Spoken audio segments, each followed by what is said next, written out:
Shalom, selamat pagi Bapak Ibu Saudaraku sekalian yang dikasihi Tuhan. Senang sekali pada pagi hari ini kita berjumpa kembali di dalam ibadah raya setelah kita bersama-sama merayakan hari kenaikan Tuhan kita Yesus Kristus ke surga pada hari Kamis yang kemarin. Tentunya setelah kita mendengarkan kebenaran firman Tuhan di dalam merayakan kenaikan Tuhan Yesus, ada sukacita, ada semangat untuk kita senantiasa bertumbuh di dalam Tuhan. Kebenaran firman Tuhan pada pagi hari ini, Minggu tanggal 24 Mei 2020, berjudul Kedatangan Kristus seperti pencuri. Mari kita akan tunduk kepala, kita berdoa, menyerahkan waktu ini dalam tangan kuasa Tuhan. Bapak yang mengasihi kami bersyukur Bapak untuk setiap campur tangan Tuhan dalam kehidupan kami sepanjang seminggu ini. Engkau sudah memberkati di dalam kehidupan kami dengan berkat-berkat yang melimpah, demikian juga dengan kekuatan dan kesehatan yang Tuhan berikan.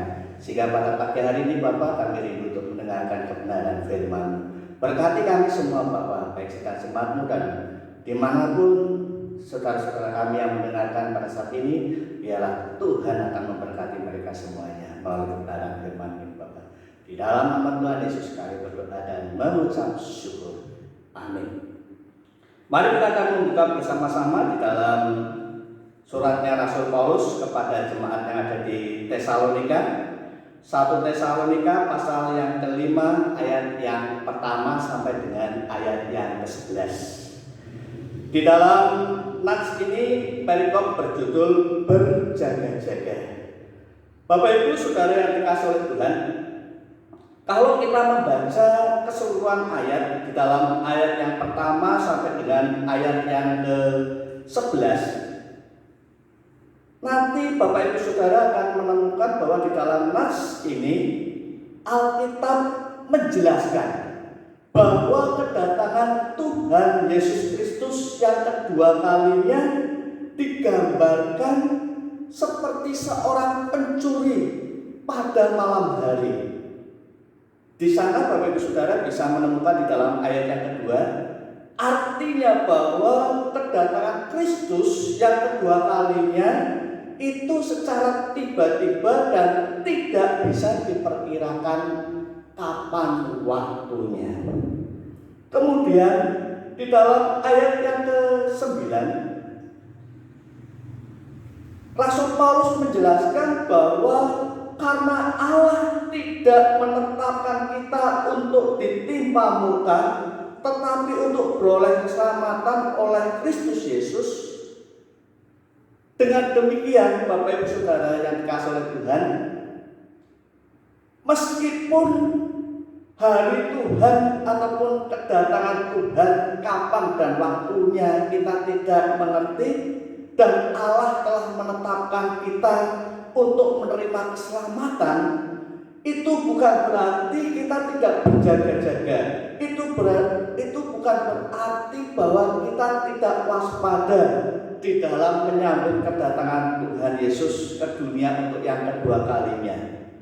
Tetapi dalam hal ini justru saya dan saudara harus berjaga-jaga di dalam menyambut kedatangan Tuhan Yesus yang kedua kalinya ke dalam dunia ini.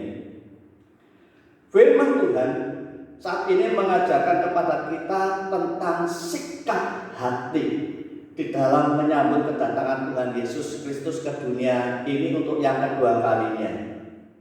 Sikap hati seperti apa yang firman Tuhan ajarkan kepada kita pada pagi hari ini? Yang pertama adalah sikap hati supaya kita tidak kompromi dengan dunia. Pada nas ini Bapak Ibu, Paulus menggambarkan orang-orang yang hidup kompromi dengan dunia ini. Mereka ataupun Paulus menggambarkan seperti orang-orang yang beranggapan bahwa di dalam menjalani hidupnya adalah dia mengatakan, oh damai-damai saja dan aman-aman saja. Di dalam ayat yang ketiga, di situ dijelaskan apabila mereka mengatakan semuanya damai dan aman, maka tiba-tiba mereka ditimpa oleh kebinasaan seperti seorang perempuan yang hamil ditimpa oleh sakit bersalin, mereka pasti tidak akan luput. Bapak Ibu Saudara yang dikasihi oleh Tuhan, orang-orang yang mengatakan damai dan aman ini adalah orang-orang yang selalu mengejar keinginan-keinginan duniawi, sehingga mereka akan merasa aman, mereka akan merasa damai bila apa yang diinginkan ataupun apa yang diinginkannya ini tercapai, dan mereka ini tidak lagi merindukan akan kehidupan yang akan datang. Sebab mereka aman, mereka damai dengan apa yang saat ini mereka miliki, apa yang saat ini mereka capai. Mungkin kekayaan, harta benda, mungkin kedudukan dan jabatan dan lain sebagainya. Itu membuat mereka aman, mereka damai, sehingga mereka tidak lagi memikirkan, sehingga mereka tidak lagi merindukan akan kehidupan yang akan datang. Sehingga apa saudara, orang-orang yang seperti ini yang mengatakan oh aman-aman, oh damai-damai saja, ya, ketika Tuhan Yesus datang, maka mereka ini adalah orang-orang yang akan terkejut. Mereka adalah orang-orang yang akan merasa tidak tahu akan kedatangan Tuhan Yesus. Mereka adalah orang-orang yang takut, orang-orang yang terkejut akan siksaan, akan kebinasaan yang akan mereka alami. Saudara, lalu yang kedua, sikap hati yang Rasul Paulus ajarkan di dalam kita menanti kedatangan Tuhan Yesus yang kedua kalinya terhadap tidak kompromi terhadap dunia adalah, selain Paulus menunjukkan bahwa orang-orang yang kompromi dengan dunia adalah orang-orang yang mengatakan damai dan aman, kemudian yang kedua adalah orang-orang malam atau orang-orang kegelapan. Saudara, di dalam nas ini juga dijelaskan bahwa ada orang-orang yang hidup di dalam gelap, ada orang yang hidup di dalam terang. Dan Rasul Paulus menjelaskan bahwa orang yang berkompromi dengan dunia adalah orang-orang yang hidup di dalam kegelapan, orang-orang yang dikatakan orang malam istilahnya. Saudara, anak gelap atau anak malam adalah orang-orang yang menggunakan waktunya ataupun waktu malamnya itu tidak digunakan untuk berjaga-jaga, tetapi waktu malamnya hanya digunakan untuk memenuhi keinginannya sendiri. Di situ dikatakan seperti mabuk, ya. Jadi waktu malamnya hanya digunakan untuk keinginan-keinginannya sendiri, digunakan hanya untuk mabuk sehingga mereka tidak sadarkan diri. Bapak Ibu Saudara yang dikasihi oleh Tuhan, Paulus menjelaskan orang-orang yang seperti ini sehingga mereka tidak sadar bahwa kedatangan Tuhan Yesus akan segera tiba. Dan ketika Tuhan Yesus datang, mereka adalah orang-orang yang tidak siap di dalam menyambut kedatangan Tuhan Yesus Kristus. Kemudian orang-orang malam adalah orang-orang yang tidur sampai larut malam hanya untuk memenuhi keinginannya sendiri. Mereka tidak mengisi hari-hari hidupnya dengan kebenaran firman Tuhan. Mereka hanya diisi dengan segala sesuatu yang menyangkut keinginannya sendiri. Oleh karena itu, Bapak Ibu Saudara yang dikasihi oleh Tuhan, bagi saya dan saudara saat ini yang mendengarkan kebenaran firman Tuhan pada pagi hari ini, mari saatnya bagi kita semuanya, bagi saya, bagi saudara, untuk meresponi kebenaran firman Tuhan ini dengan memiliki sikap hati yang benar dalam menanti kedatangan Tuhan Yesus yang kedua kalinya.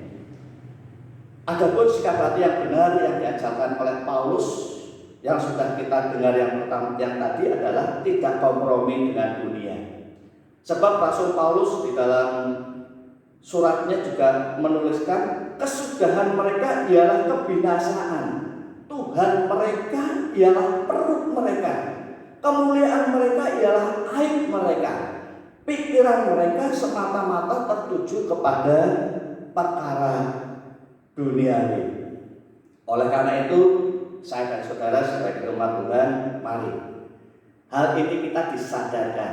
Kita harus bertobat. Ketika mungkin saat ini kita akan berkata bahwa kita sedang mengejar perkara-perkara dunia, kita sedang kompromi dengan dunia. Hal itu tidak akan menyelamatkan kita, tetapi akan membawa kita kepada kebinasaan. Oleh karena itu, Bapak Ibu Saudara, Kolose pasal 3 ayat yang pertama dijelaskan sampai dengan ayat yang kedua.